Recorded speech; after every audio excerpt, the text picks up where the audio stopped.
DARG is a huge part of Loughborough PhD students' life. Were PhD students welcome back then at DARG? What was that like? Yeah, no, there was some good PhD students at that point. Fewer, I think, but I think especially Celia and Sue brought a lot more energy, and some fantastic PhD students joined DARG when they arrived. So, you know, I think that made a big difference to the culture and the climate. But we got visitors as well, so there were people like Pirjo Nikanda, Hedvig, who came over for a year to get supervision. So they were wonderful kind of additions as well. One of the horrible things about leaving Loughborough was leaving wonderful graduate students behind. That was a terrible wrench. I think I could have, if I could have taken everyone with me, that would have been great. Whether they wanted to go or not, I don't know, but you know, I think that was really, I mean, apart from leaving close friends, I think that was the worst part of leaving Loughborough. The kind of standard of PhD students and the way that the DARG students have come together as a community and doing their own thing, I think that's just been amazing as well. It's just it's such a great group now to do a PhD. You know, it's just second to none the experience that you would have as a prospective PhD student joining DARG. So, little plug for DARG. Yeah. So how about your current PhD students?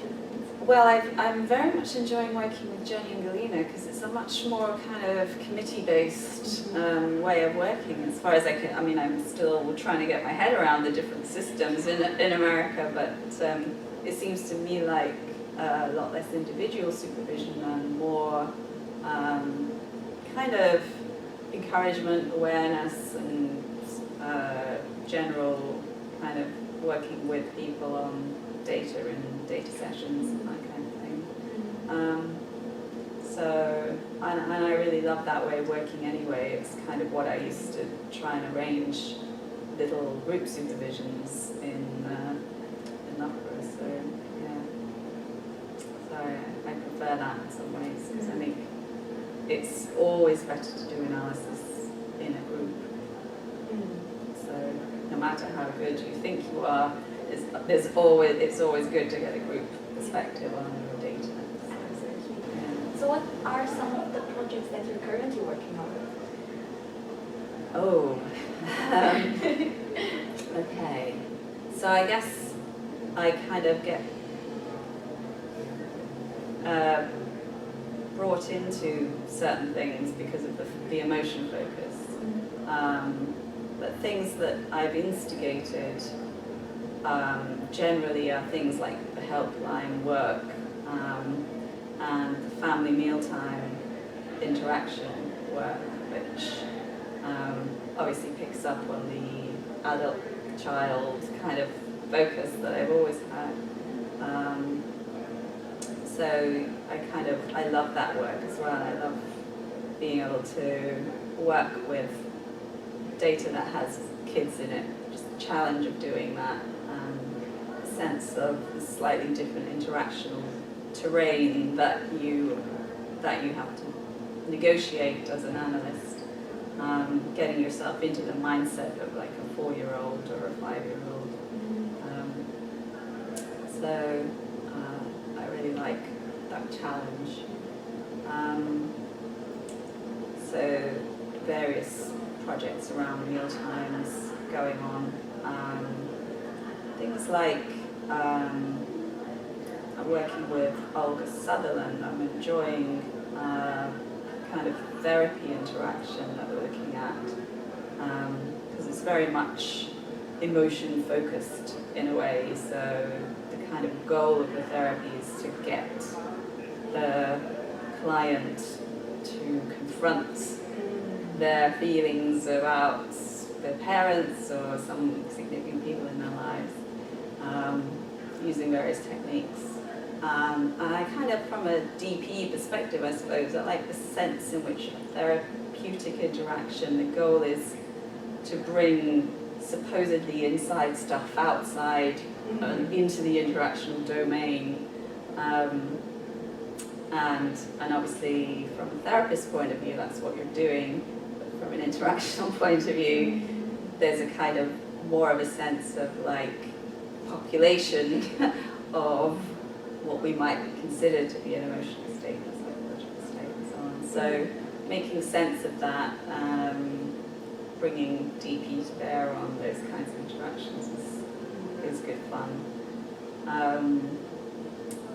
And I guess there's the pediatric data that I'm working on with Laura. That's another favourite topic at the moment. So Laura's collected this data a while back, but has obviously had family kind of interventions going on for the last few years. So we've just started to pick up on that again. So it's such lovely data to work with. So again, it's the challenge of thinking about things from the child's perspective in this room with a doctor and your mum and dad or whatever, and like how you negotiate being a part of this interaction as a child. So yeah, it's good fun working with that. So looking at your, let's say, long-term plans and research agenda, what is in store in the future? Yes, I really should have a long-term plan. It's getting to the stage where I think I really ought to have a long-term plan. So thanks for reminding me. No, and maybe in terms what No, are you hoping to do? I think with CA, it's one of the interesting things is that you follow your nose a lot of the time. A lot of the work is inductive, so you get a piece of data and you think, oh, I hadn't thought about that, that's very interesting. And so you kind of abandon things that you ought to be doing and start a collection of something, because it's quite exciting because you just thought you'd discovered something. So I have about 20 folders full of things like that. Wow. That ought to be done, but probably never get time. But I think that's kind of common for once you've been in CA for, like 10, 15 years, you start to get that mentality of like you're hearing stuff or you're encountering stuff, and you realize it's not something that exists as a thing in the literature that ought to be there. So you kind of follow your nose a lot. So to say that I have a long-term plan, I know people like Jonathan, the dean, thinks that we should all have a long-term plan of some kind, and he's encouraged various of us to have long-term plans. But it's not like we're resisting. It's quite a nice idea to have a long-term plan. Haven't actually managed to do one of those yet, and if I did, it may well get subverted by this tendency to, it's like a kind of a magpie approach to being a researcher. You kind of look for the shiny things, and so pick them up. Thinking of what you've already said, so you touched upon the idea of how you do conversation analysis, so I feel you're the right person to ask.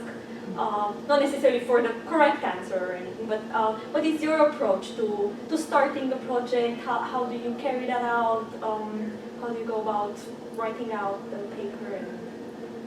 I guess there's two different answers to that. One is if you have institutional data, then you're often thinking what will be useful for these people, and so you're not really doing unmotivated looking. You're doing motivated looking for things that are going to be useful, collectible, and that you're going to have something important to say about to whoever it is. So things like medical interaction, you're thinking, from a doctor's perspective, what kinds of things can you do to make kids feel more comfortable, do more interactional stuff. From a parent's perspective, you know, if you're trying to get your kids to eat healthy, is this the best way to do it? Or maybe you should think about doing something a little different. So things like that tend to affect my thinking, I guess. But then there's the kind of, as I mentioned, the more unmotivated things, where you spot something and you think, whoa, that's interesting, and hadn't really thought of that before. So that's more of a kind of, I guess, a basic CA issue of it's kind of one of the species or something like that, rather than that you're making some kind of distributional claim about, if you do it this way, this will be more productive or more useful. I forgot what your question was. Well, just basically your kind of advice for people. Yes, advice, yes. So I guess depends on which of those different ways that you would. And often for new people, they have particular type of data where they put funding to look at something in particular. So I would guess that it would be the first option that they would be most interested in, and in that case, that would be my kind of mentality for what to collect, would be trying to find those points in the interaction. And I guess Liz would call them trainable moments. You know, they're kind of things where you can see stuff teeters or starts to fall apart a bit, or something roadblocks to smooth kind of progression of this interaction that you can see fairly routinely happening. So identifying those moments, analysing the sequential environment of them, looking for good examples where these problems are solved well. And typically, I guess my approach would be to take these initial findings back to the people, especially if they're like experty people anyway, so like social workers or medics or whatever.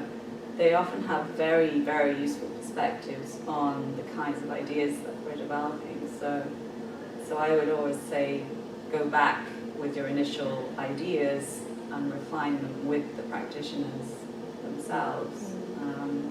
And that can often be problematic, as in, well, I wasn't really thinking that, or you know, that kind of thing. But I think if you can keep them focused on your focus, and especially, you know, I just think it's really useful to do that as a way of refining things.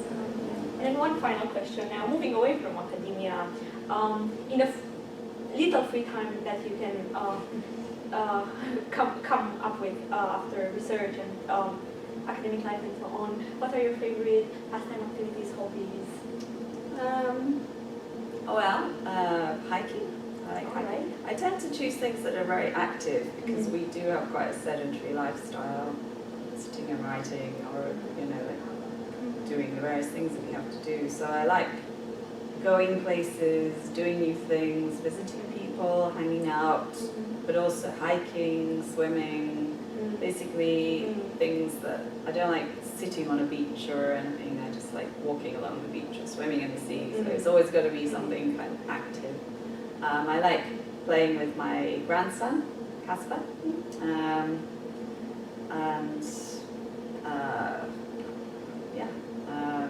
just kind of, I guess, travel, the kind of things most people like. That sounds great. Thank you very much for a fascinating interview. Thank you.